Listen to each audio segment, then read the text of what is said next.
They have hostile agencies who are active in our intelligence and security organizations, and our leadership doesn't seem to have figured this out yet. They thwart loyal Arabic speakers who are Jewish or Christian from getting translator jobs. They make sure that top officials do not know what they want or need to know. They so much believe their own balderdash that they can defeat lie detector polygraph tests. It's a mindset. It's okay in their religion. It's even good to lie to and deceive the infidel. With that mindset, they run right over the polygraph. The war for our survival dates to 570 when Muhammad was born. He grew up in a harsh society, an orphan. Muhammad spent years out in the Arabian sun with caravans. Along the way, he was exposed to Judaism and Christianity and learned a little bit about it. But along the way, he's also got too much heat. He's a hustler. He married a rich widow, and then he began his ministry in Mecca.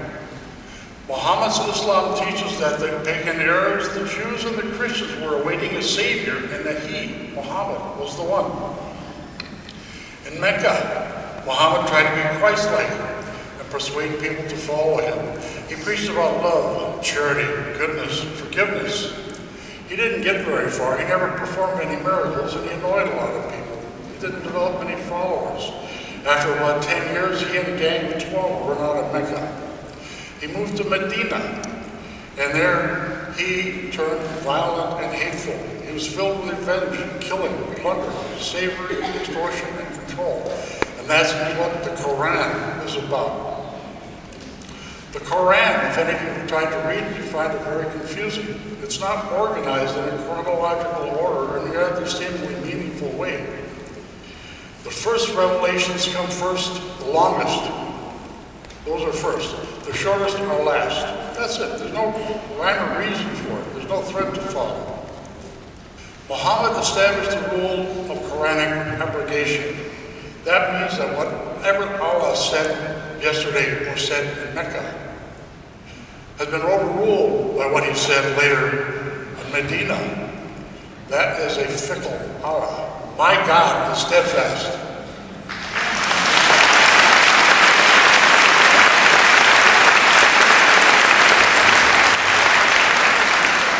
Allah and God are not the same.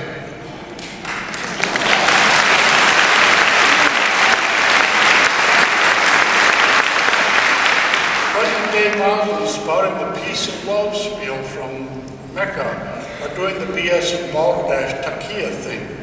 They're BSing us, they're fooling us, they're liars, but they're being true to Islam. But we have fools in this country who fall for those lies. They are the clergy, they're educators, they're politicians. We need to set them straight. You need to set them straight.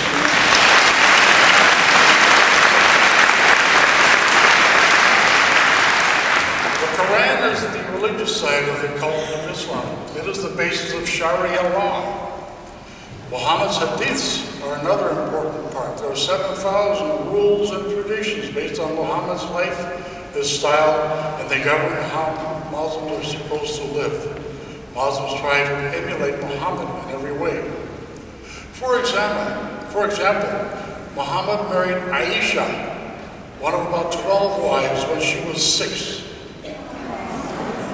So, this means that following the traditions of Muhammad, baby marriages are supported.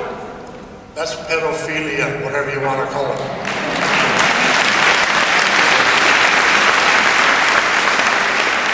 That's evil.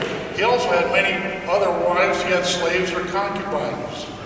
Islam law permits polygamy, many wives, many slaves. There's a question. When so few men can own so many wives, what is left for the less fortunate men? I'm not going to answer that. You can figure it out. Women are chattel. Muhammad recommends in his hadiths how to beat wives and when to beat them. He teaches that women are inferior. In Sharia law, women inherit 1/2 of men. woman's testimony in a court does not equal that of a man. A complaint of rape is thus a confession of having sex out of wedlock, for which a woman can be stoned to death. The only way her charges can stand up, she has to have 4 male witnesses to testify on her behalf. Nice equality there.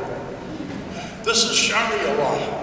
What Muslim outfits like the Council on American Islamic Relations want to impose right here, right now in the USA. Muhammad's stepson or nephew, I'm not sure which, married a beautiful woman whom Muhammad lusted after. That young man gave her up so that Muhammad could have her. She had no choice. Murdered former Lebanese Prime Minister Rafik Hariri was a relative nobody who was made a billionaire by a Saudi prince, then became Prime Minister. Hariri divorced his stunningly gorgeous wife, whom the Saudis lusted after, and gave her to the Saudi prince.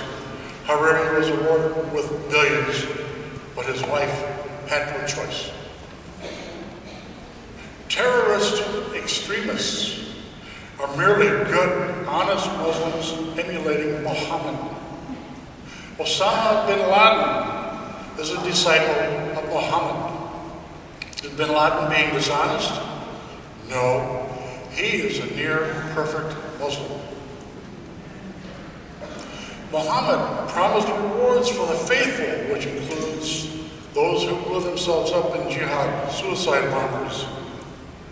In paradise, they're promised 72 ever-virgin maidens and 28 tender, prepubescent boys, as well as other pleasures. Islam is much harsher and much less forgiving than communism or fascism. Islam is just plain evil and has been around for 1,400 years.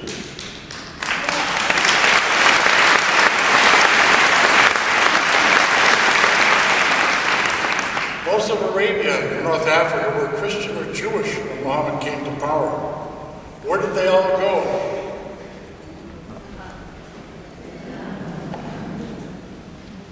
Muslims call critics like me racists. Not so. Islam is a social system, not a race. It's a political system, a cult. We can critically study Christianity or Judaism. Islam forbids any such criticism or questioning. Ask serious questions or criticize Muhammad, and you are condemned, as was Salman Rushdie, the Danish cartoonist, depicting Muhammad with a bomb in his bonnet, or Theo Van Gogh, who was shot and butchered in the streets. Muslims can't stand the comparison. They can't stand the competition. They have to eliminate Christians, Jews, or anybody else, the Baha'is, Rastafarians, or anybody else that does not fall for their nonsense. Democracy and Islam are not, and never, ever will be compatible.